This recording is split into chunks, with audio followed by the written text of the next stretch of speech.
So now we're on the RWBY Volume 4 DVD, yes. And we have the Four Kingdoms, World of Remnants, as well as the Schnee Dust Company, which I actually really thought I'd already done, the Schnee Dust Company one, but I couldn't find it, so we're doing it here.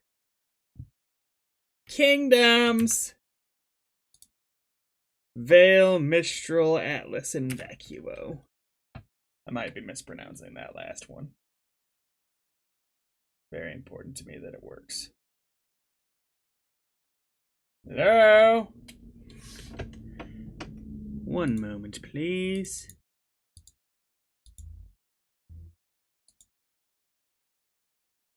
Playback froze up. Disadvantages of watching a disc on PC.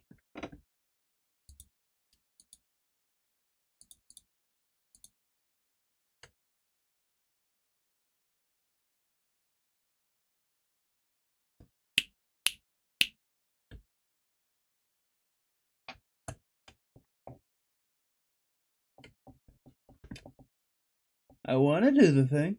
Ooh. Yes. There we go.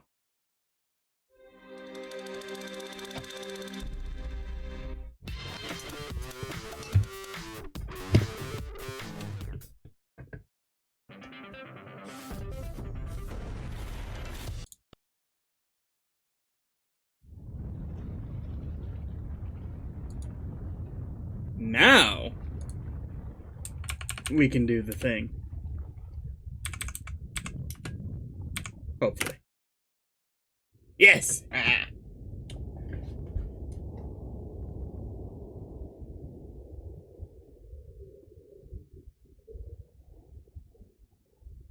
Kingdom come, kingdom go.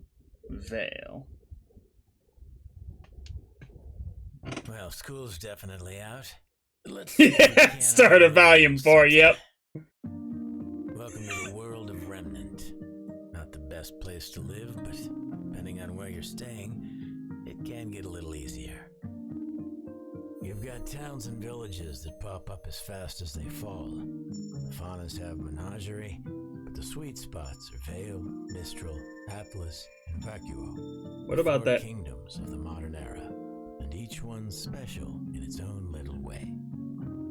I'm probably being stupid, but what about the section of land that they didn't cover? Maybe I'm forgetting. It rests on the northeastern end of the world's largest continent, Sunus. Like most successful kingdoms, Vale's survival over the years can mostly be attributed to prime real estate.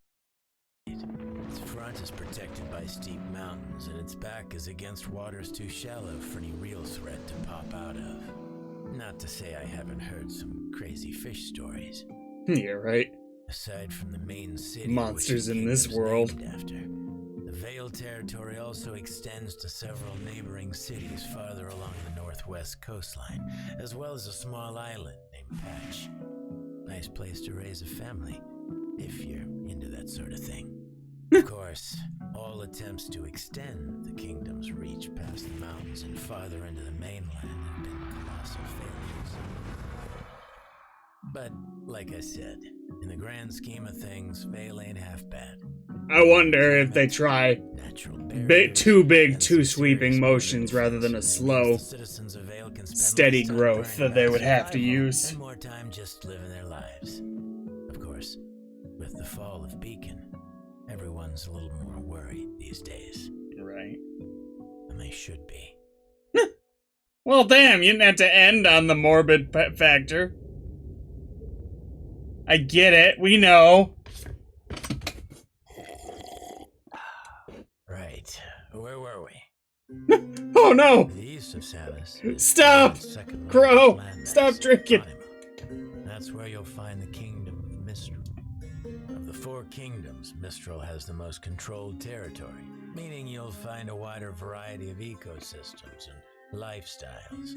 Trust me, this place is something for everyone, for better or worse.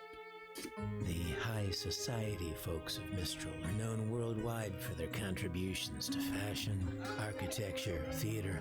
He's talking about it like he doesn't give a Makes the damn. world pretty and tolerable. Pretty and This tolerable. lower class has got a fame of its own. Yep. Mistral's home to the biggest black market on the planet. Need something that's hard to find? Got someone that's hard to kill?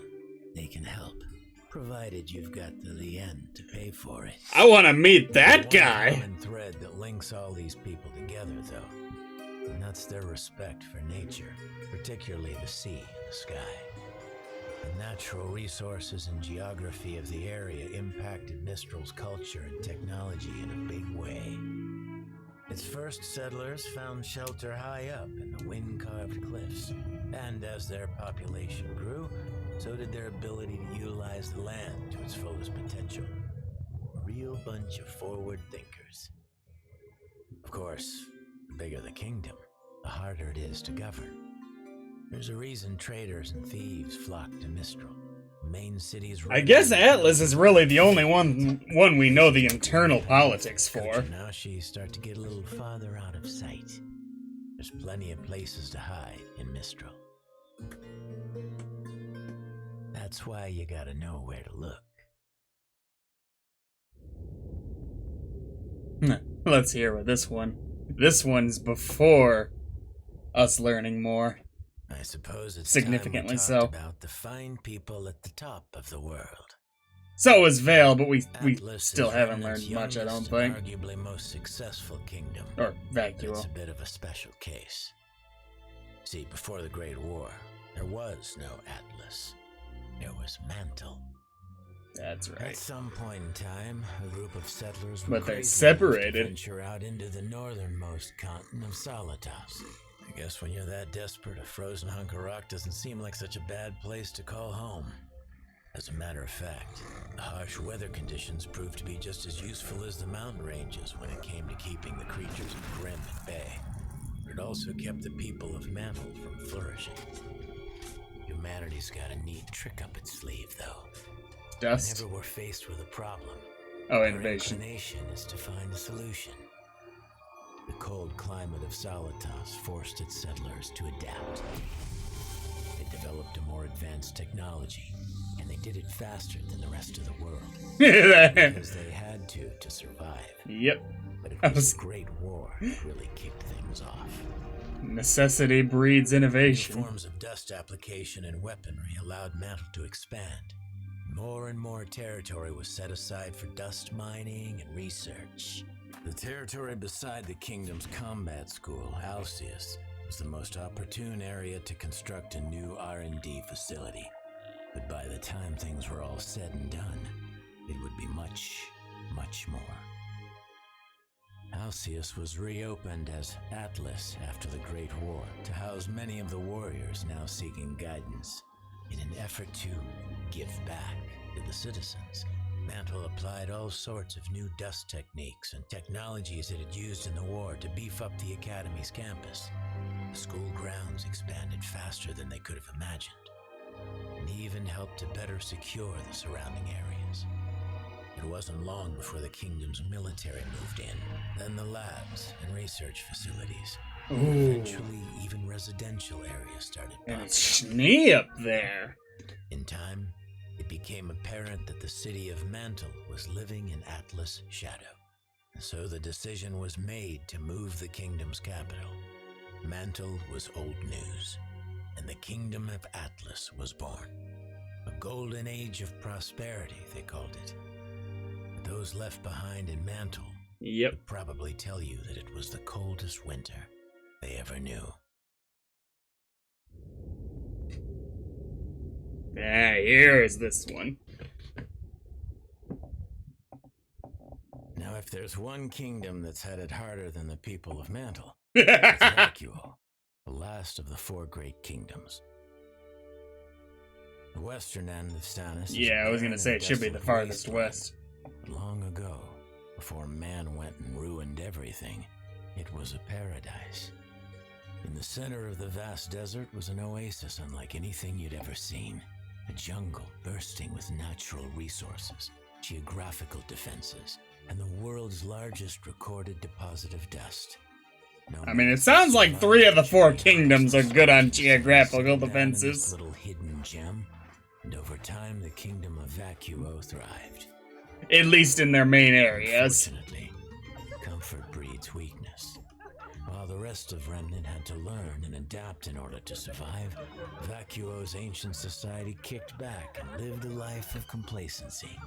But when other, more developed kingdoms set their eyes on everything Vacuo had to offer, its citizens couldn't do anything to stop them from taking it.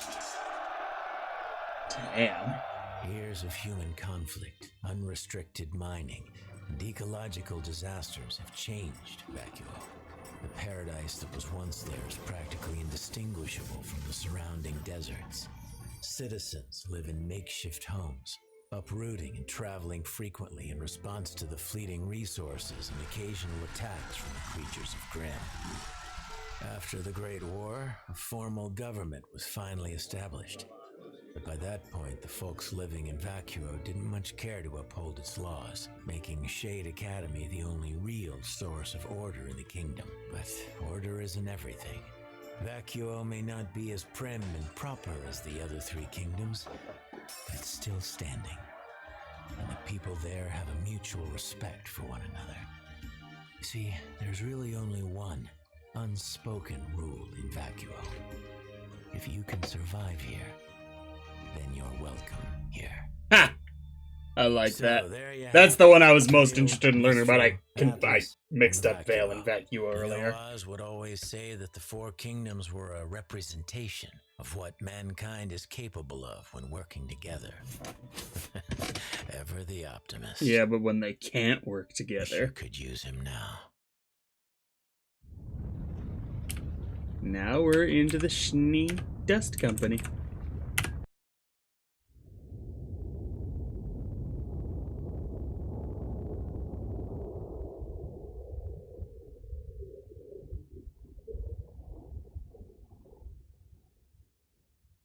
All right, what was I supposed to talk about next? Oh boy. Yeah, okay. I've got a few words to say about this one. The Schnee Dust Company.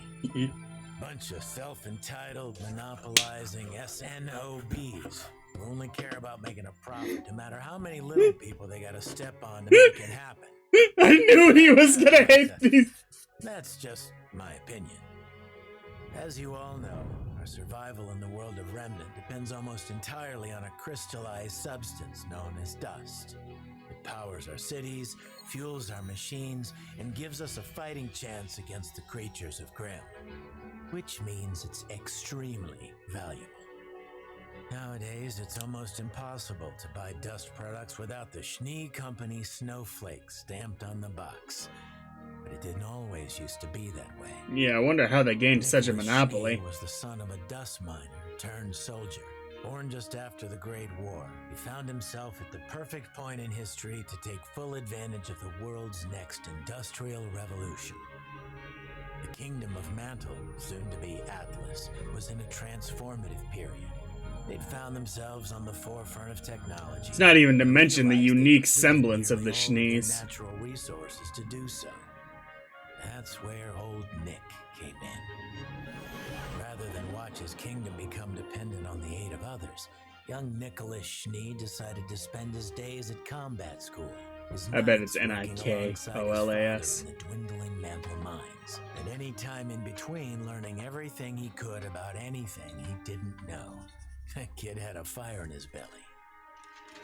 When his father died, he left his son everything he had. It wasn't much, but it was enough for Nick to set his plan into action. Right on. He left school, rallied First generation business owners usually are the most driven. That could revitalize his kingdom. And wouldn't you know, he actually pulled it off. Fast forward just a few years and the name Schnee suddenly meant something. Quality, affordability, trust. See, all those years spent in combat school were so that Nick could personally oversee every new expedition. People appreciate a man who's willing to stick his neck out for them. and it's how the Schnee Dust Company earned the business of every kingdom in Remnant. Unfortunately, it's also what led to an early retirement. Rarely is the story of good business that simple, though. He was probably rather ruthless as well in his dealings. And so enters Jacques Gillet. Having married into the family, Jacques decided to take the Schnee name over his own. Damn, I didn't realize that this was only a second generation right here. Most importantly, he was a cunning businessman. Jacques managed to convince Nicholas that he was the perfect man to run the SDC in his place. And from a certain point of view, he was right. Under Jacques' leadership, the Schnee Dust Company has become more profitable than ever, completely dominating the industry, but at the cost of the company's soul. Cheap labor, dangerous working conditions, doing whatever it takes to destroy the competition. Jacques Schnee I didn't realize it was literally that new. Winning. That, and making sure he's got the best damn PR team in the world. I figured Weiss was like 4th or 5th generation, something like that. As for what it'll mean tomorrow, Maybe they've explained that and I just forgot, but wow. It's as good as mine. What did he say? Good as mine. The Schnee name still means something today, but as for what it'll mean tomorrow, Your guess is as good as mine. Is as good as mine. Well, let's hope that things work out on that front. It's kind of sad, but that's the least of the problems. It is how shitty of a company that thing's become. Alright. See you guys at whatever we got in store for Volume 5.